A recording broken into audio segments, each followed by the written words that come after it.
হেলায় কাটানোর জন্য আত্মহত্যা করে যে মারা যায় তার আত্মা কোথাও স্থান পায় না। আমাদের শাস্ত্র বলছে, শুধু আমাদের নয়, পৃথিবীর সব ধর্মীয় শাস্ত্র, আত্মহত্যা করে যে মরে মহাপাপ। এমনকি আমার শাস্ত্র বলছে ওকে অন্ত্যেষ্টিক্রিয়াও হয় না, জঙ্গলে কোথাও ফেলে দিয়ে আসো তার দেহটা, কুকুর শৃগাল এগুলো পশু পাখি ওরে খুবলে খাবে, ওর কোনো শ্রাদ্ধ নাই, শান্তি নাই, কিচ্ছু নাই। যে আত্মহত্যা করে মরে তার আত্মা কোথাও স্থান পায় না। জীবনটা এইভাবে বিনাশ হয়ে গেল কিসের কারণে? নীতি জ্ঞান না থাকার কারণে, ধর্মীয় জ্ঞান না থাকার কারণে। আমি আমার বয়সী তরুণদেরকে বলবো, যুব সমাজকে বলবো, ভোগ করার একটা সময় আছে। নির্ধারিত সময়ের আগে যে ভোগ করতে চাও, যখন ভোগের সামগ্রী তোমার চোখে থাকবে তখন আর ভোগ করতে পারবে না। এই জন্য সতর্ক হয়ে যাও, জীবনটাকে গঠন করো। মেসেঞ্জারে, হোয়াটসঅ্যাপে সারাক্ষণ সময় না কাটিয়ে নির্ধারিত একটা সময় রাখো ইন্টারনেট ইউজ করার জন্য। বাকিটা সময় পড়াশোনায় মন দাও, ব্যবসায় মন দাও, জীবনটাকে গঠনে মন দাও। নতুবা শূন্য জীবন, ভিক্ষার থালা হাতে নেবে, কিচ্ছু লাভ হবে না। আজকাল মেসেঞ্জারে এক জায়গায় আমারই পাঠ শুনে পড়ে ভালো হয়েছে। মেসেঞ্জারে এরকম ইমপ্রেস পূর্ণ কথা, তুমি চাইলে ঢাকা শহরে করবো ধানের চাষ। আচ্ছা বলো তো, ঢাকা শহরে জীবনে ধানের চাষ করা যাবে? অথচ বয়ফ্রেন্ড তার গার্লফ্রেন্ডকে বলছে তুমি চাইলে ঢাকা শহরে করবো ধানের চাষ, তুমি চাইলে বুড়িগঙ্গায় করবো খেলার মাঠ। এই যে ফাঁকা, এই যে ইমোশন কথাগুলো বলে, এগুলো কি সত্যি সম্ভব?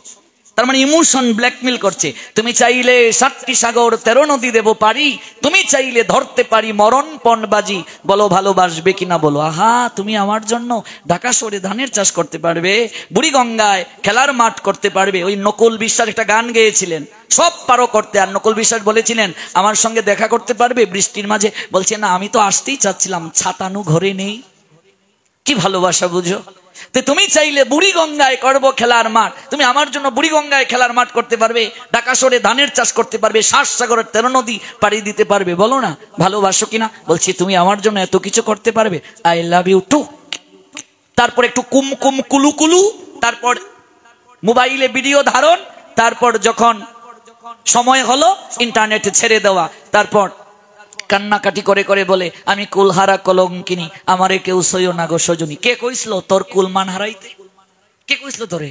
এই 14ই ফেব্রুয়ারি বিশ্ব কি? বিশ্ব বেহায়া দিবস। 14ই ফেব্রুয়ারি বিশ্ব বেহায়া দিবস। এটা ভালোবাসা দিবস নয়।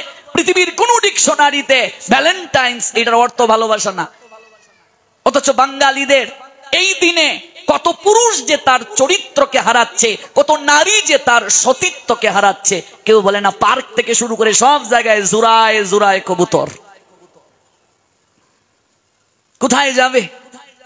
যতদিন পর্যন্ত তরুণ সমাজের, যুব সমাজের নৈতিক চরিত্র স্খলন থেকে আমরা তাদেরকে বের করে না নিয়ে আসতে পারবো, এই ভাগবত দ্বারা কিচ্ছু লাভ হবে না। ভাগবত ঘাটের মরাদের জন্য নয়, কালকে যারা মরবে ওদের জন্য ভাগবত না, ভাগবত তরুণদের জন্য, যুবকদের জন্য, তরুণীদের জন্য, যুবতীদের জন্য, যারা ভাগবতের তত্ত্ব শুনে জীবনকে পরিবর্তন করে, নিজের জীবন পরিবর্তন করে সমাজ সংসারে নেতৃত্ব দেবে। মনে রাখবে, খ্রিস্টান পাদ্রী, খ্রিস্টানদের একজন ধর্ম প্রচারক, রোমে তৎকালীন সময়ে খ্রিস্টান ধর্ম প্রচার নিষিদ্ধ ছিল, তিনি সেখানে ধর্ম প্রচার করতে গিয়ে বন্দী হয়েছিলেন। আর তাকে যখন কারাগারে বন্দী করা হলো, ওই রাজার কন্যা অন্ধ ছিল, তার অলৌকিক শক্তি দ্বারা ওই অন্ধ কন্যার চোখে আলো প্রদান করিয়েছিলেন, তার সঙ্গে তার একটা সম্পর্ক হয়েছিল। তখন ওই খ্রিস্টান ধর্ম প্রচারককে ফাঁসি দেয়া হয়েছিল। এই দিনে খ্রিস্টানরা তাদের ধর্মীয় প্রচারকের প্রতি সম্মান জানিয়ে ওই দিনটাকে পালন করে। এটা হলো ভ্যালেন্টাইন্স দিবস, এটা হচ্ছে ইতিহাস। আর সারা বিশ্বে, বিশেষ করে এই বাঙালিদের মাঝে ভালোবাসা দিবস মানে প্রেমিক প্রেমিকার মিলনের দিবস হয়ে গেছে। কেউ জানে না এটার ইতিহাস কি, জানার চেষ্টা করে না, বুঝার চেষ্টা করে না যে ভ্যালেন্টাইন্সটা মূলত কি। ভ্যালেন্টাইন্স খ্রিস্টান একজন ধর্ম প্রচারকের উদ্দেশ্যে পালন, তাদের এটা একটা রীতি। কারণ ইংরেজরা তো আমাদের মাথাটা নষ্ট করে গেছে, সব ক্ষেত্রে তো একটা না একটা ঢুকিয়ে দিয়েছে আমাদেরকে। এই জন্য নিজের সংস্কৃতিটা একটু জানুন।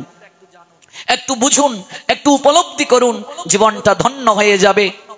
এটা আমার তরুণ সমাজের প্রতি মেসেজ। 15 বছর যাবত আমি যুবকদেরকে নিয়ে কাজ করি, এই জন্য আমি তারুণ্যের প্রণোদনা শক্তি সম্মাননা পদক পেয়েছি। বিপদগামী যুব সমাজের পথ প্রদর্শক সম্মাননা পদক পেয়েছি। হাজার হাজার যুব সমাজ পাঠ শুনে জীবনের দিশা খুঁজে পেয়েছে।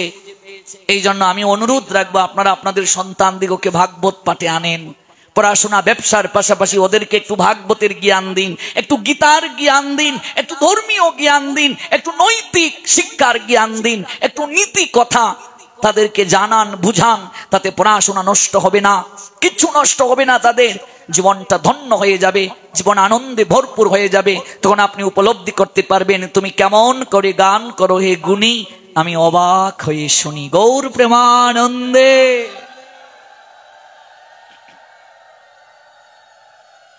দুর্যোধন মানল না, বলে দিল বিনা যুদ্ধে নাহি দেব সুচাগ্র মেদিনী। সুয়ের অগ্রভাগে যতটা মাটি ধরে ততটা মাটিও আমি বিনা যুদ্ধে দেব না। গোবিন্দ বললেন, দুর্যোধন তোমার এই অহংকার টিকবে না। আজকে তুমি লাঠির জোর দেখাচ্ছ, তুমি বলছো 99টা লাঠি আছে আমাকে প্রটেক্ট করার জন্য, আর ওদের 5টা লাঠি।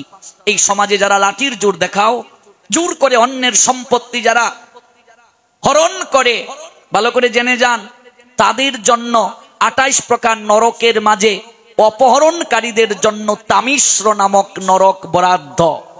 তামিশ্র নরকের পরের নরক অন্ধ তামিশ্র।